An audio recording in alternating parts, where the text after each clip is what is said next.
Feeding of the 5,000. After these things, Jesus went over the Sea of Galilee, which is the Sea of the Tiberias. Then a great multitude followed him, because they saw his signs which he performed on those who were diseased. And Jesus went up on the mountain, and there he sat with his disciples. Now the Passover, a feast of the Jews, was near. Jesus lifted up his eyes, and seeing a great multitude coming toward him, he said to Philip, "Where shall we buy bread, that these may eat?" But this he said to test him, for he himself knew what he would do. Philip asked him, 200 denarii worth of bread is not sufficient for them, that every one of them may have a little. One of his disciples, that's quite long, should I do the whole thing? Or should I just go on a longer. Okay. One of his disciples, Andrew, Simon, Peter's brother, said to him, "There is a lad here who has 5 barley loaves and 2 small fish, but what are they among so many?" Then Jesus said, "Make the people sit down."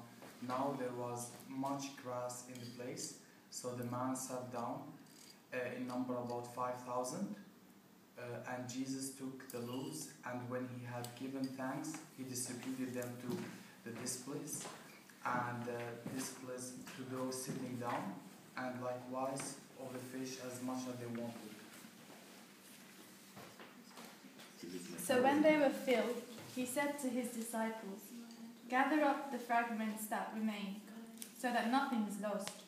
Therefore they gathered them up and filled 12 baskets with the fragments of the 5 barley loaves, which were left over by those who had eaten. Then those men, when they had seen the sign that Jesus did, said, "This is truly the prophet who is to come into the world." Therefore, when Jesus perceived that they were about to come and take him by force to make him king, he departed again to the mountain by himself alone. Now when evening came, his disciples went down to the sea, got into the boat, and went over the sea toward Capernaum. And it was already dark, and Jesus had not come to them. Then the sea arose, because a great wind was blowing.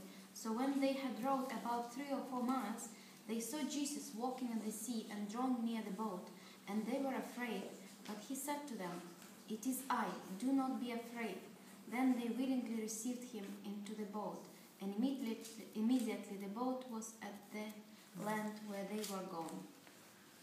On the following day, when the people were standing on the other side of the sea, saw that there was no other boat there except that one which his disciples had entered, and that Jesus had not entered the boat with his disciples, but his disciples had gone away alone. However, other boats came from Tiberias, near the place where they ate bread after the Lord had given thanks. When the people therefore saw that Jesus was not there, nor his disciples, they also got into the boats and came to Capernaum, seeking Jesus. And when they found him on the other side of the sea, they said to him, "Rabbi, when did you come here?" Jesus answered them and said, "Most assuredly, I say to you, you seek me, not because you saw the signs, but because you ate of the loaves and were filled. Do not labor for the food which perishes, but for the food which endures to everlasting life, which the Son of Man will give you, because God the Father has set his seal on him." Then they said to him, "What shall we do, that we may work the works of God?" Jesus answered and said to them, "This is the work of God, that you believe in him whom he sent." Jesus, the bread of life. Therefore they said to him, "What sign will you perform then, that we may see it and believe you? What work will you do? Our fathers ate the manna in the desert, as it is written, He gave them bread from heaven to eat." Then Jesus said to them, "Most assuredly I say to you, Moses did not give you the bread from heaven, but my Father gives you the true bread from heaven. From this bread of God is he who comes down from heaven and gives life into the world." Then they said to him, "Lord, give us this bread always." And Jesus said to them, "I am the bread of life. He who comes to me shall never hunger, and he who believes in me shall never thirst. But I said to you that you have seen me, and yet do not believe. All that the Father gives me will come to me, and the one who comes to me I will by no means cast out. For I have come down from heaven not to do my own will, but the will of him who had sent me. This is the will of the Father who sent me, that all of he has given me I should lose nothing, but should raise it up at the last day. And this is the will of him who sent me, that everyone who sees the Son and believes in him may have everlasting life, and I will raise him up at the last day. The Jews then complained about him because he said, I am the bread which came down from heaven. And they said, Is not this Jesus, the son of Joseph, whose father and mother we know? How is it then that he says, I have come down from heaven? Miriam? Yeah. Jesus therefore answered and said to them, Do not murmur among yourselves. No one can come to me unless the Father has sent me who draws him, and I will raise him up at the last day. It is written in the prophets, and they shall all be taught by God. Therefore everyone who has heard and learned from the Father comes to me. Not that anyone has seen the Father except he who is from God. He has seen the Father, most assuredly I say to you, he who believes in me has everlasting life. I am the bread of life. Your fathers ate the manna in the wilderness and are dead. This is the bread which comes down from heaven, that one may eat of it and not die.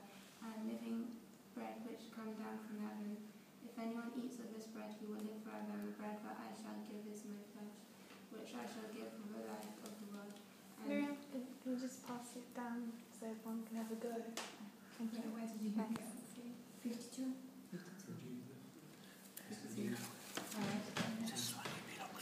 And Jesus said to them, Most assuredly, I say to you, unless you eat the flesh of the Son of Man and drink his blood, you have no life in you.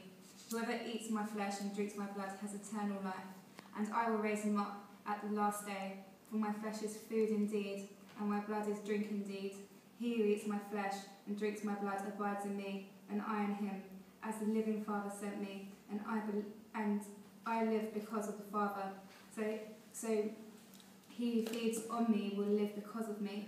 This is the bread which came down from heaven, not as your fathers ate the manna and are dead. He who eats this bread will live forever. These things he said in the synagogue as he taught in the Capernaum. Therefore, many of his disciples, when they heard this, said, This is a hard saying. Who can understand it? When Jesus knew in himself that his disciples complained about this, he said to them, Does this offend you? What then if you should see the Son of Man ascend where he was before? It is the Spirit who gives life, the flesh profits nothing. The words that I speak to you are spirit, and they are life. But there are some of you who do not believe. For Jesus knew from the beginning who they were who did not believe, and who would betray him. And he said, Therefore I have said to you that no one can come to me unless it has been granted to him by my Father. From that time, many of his disciples went back and walked with him no more. Then Jesus said to the 12, Do you also want to go away? But Simon Peter answered him, Lord, to whom shall we go? You have the words of eternal life. Also, we have come to believe and know that you are the Christ, the Son of the living God. Jesus answered them, Did I not choose you, the 12, and one of you is a devil? He spoke of Judas Iscariot, the son of Simon, for it was he who would betray him, being one of the 12. Jesus at the feast.